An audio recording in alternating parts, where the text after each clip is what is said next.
Saat demo di DPRD Maluku Rabu pagi, Aliansi Mahasiswa Buruh Selatan menyuarakan kondisi jalan lintas Leksula Namrole.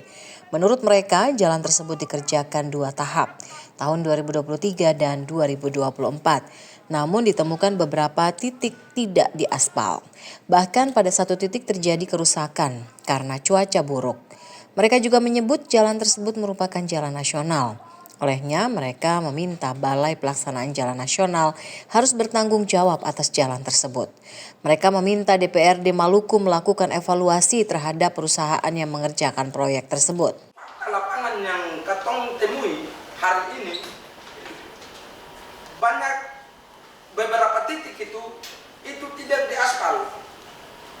Beberapa titik itu jadi aspalnya dilewat-lewati. Dan juga beberapa hari sebelumnya itu curah hujan, makanya jalan itu terputus. Dalam pertemuan dengan Komisi 3 DPRD Maluku, pendemo menyampaikan pernyataan sikap secara tertulis. Anggota Komisi 3 DPRD Maluku Rafiq Akbar Afifuddin yang memimpin pertemuan ini mengatakan pihaknya memberikan apresiasi kepada Aliansi Mahasiswa Buruh Selatan yang telah menyampaikan aspirasi secara tertib.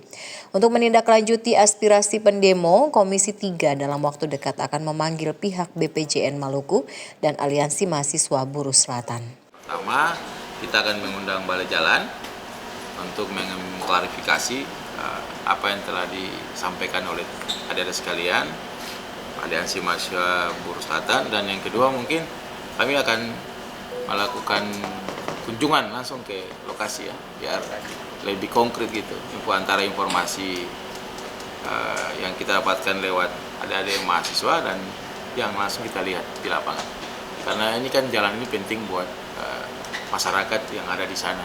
Kita dapatkan anggaran ratusan miliar, lalu kemudian dia tidak termanfaatkan dengan baik, kan kasihan. Gitu. Jadi kira-kira itu yang akan kita lakukan.